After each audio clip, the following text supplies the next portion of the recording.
गुलाम बने हुए हम लोग लेट्स पैकेट पर खुश हो जाते हैं, 5 किलो राशन पर खुश हो जाते हैं कि हमारा राशन।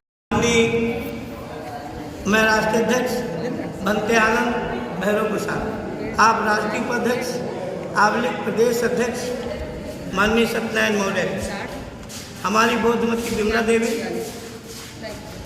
और अभी हमारी बेटी शालिनी जी बोल रही थी और सभी हमारे आदरणीय राजकरण साहब, किरण जी,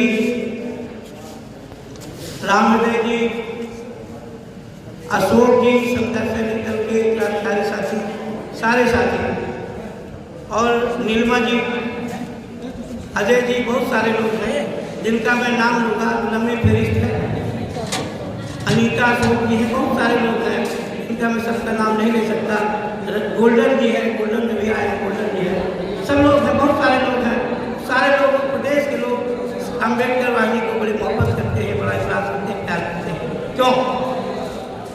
ये है कि भारतीय संविधान पर गहन चिंतन 2010 से अखिल भारतीय अम्बेडकर वाहिनी कर रही है।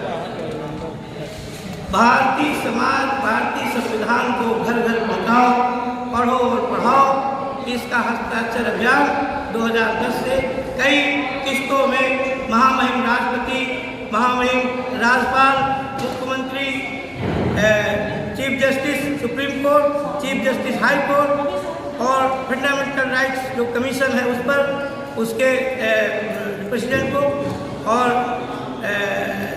संयुक्त राष्ट्र संघ अमेरिका को, जितना विश्व में जो संगठन है उस पर लगातार संविधान, जो हमारा संविधान कुछ प्रतिक्रियावादी अलगाववादी ताकतें जो अमन को नहीं चाहती, शांति को नहीं चाहती, विश्व कल्याण में को नहीं चाहती, वो ताकतें संविधान को लगातार घायल करती जा रही हैं और संविधान की घायल स्थिति पर मरहम लगा सके, प्रेम का, करुणा का, मैत्री का मरहम लगा करके संविधान को बचा सके, इसका काम अम्बेडकर वाहिनी 2010 से अब करती रही है और भविष्य में भी करती रहेगी। ये भारतीय संविधान का अम्बेडकर वाहिनी, अखिल भारतीय अम्बेडकर वाहिनी का मूल उद्देश्य है। अच्छा, 2024 के चुनाव में आप क्या संदेश देना चाहेंगे? जी, नो कमेंट इसलिए कि मैं कोई राजनीतिक बात नहीं करूँगा। नहीं, आप संविधान की बात कर रहे हैं, जैसे 2024 में आप एक उद्देश्य क्या है आपका? मेरा उद्देश्य भारतीय संविधान घायल न हो, विश्व में शांति रहे, भारत में शांति रहे और बाबा साहब का विचार जैसा समतामूलक समाज की स्थापना का है, जैसा संविधान का मूल प्राण है, मूल उसका मन है और शरीर सरकार है। मैं चाहता हूँ कि वो बाबा साहब का लिखा हुआ अमन पर भारतीय संविधान जिंदा है।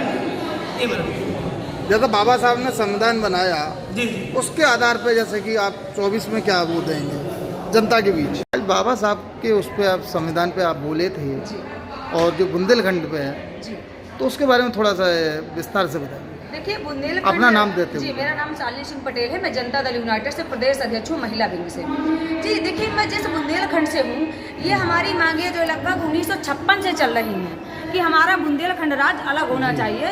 हमारा बुंदेलखंड राज्य अलग भी हुआ था, एक सक्सेना जी थे, मुझे नाम नहीं याद आ रहा, वो प्रथम मुख्यमंत्री भी थे बुंदेलखंड राज्य के, लेकिन तत्कालीन प्रधानमंत्री पंडित जवाहरलाल नेहरू जी ने फिर से विलय कर लिया।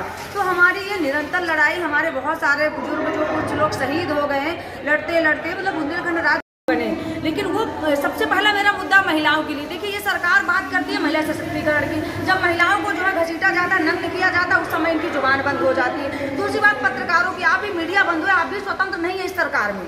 कोई भी पत्रकार अपनी मर्जी से खबर नहीं लिख सकता, इनसे पूछना पड़ता है, या तो फिर अपनी मर्जी से लिखो तो आप नौकरी से हाथ धुल लो, है ना। तो हम चाहते हैं कि जब हमारे संविधान ने हमें स्वतंत्रता की आज़ादी दिया, तो आप कौन होते हो हमारी स्वतंत्रता की आज़ादी छीनने वाले?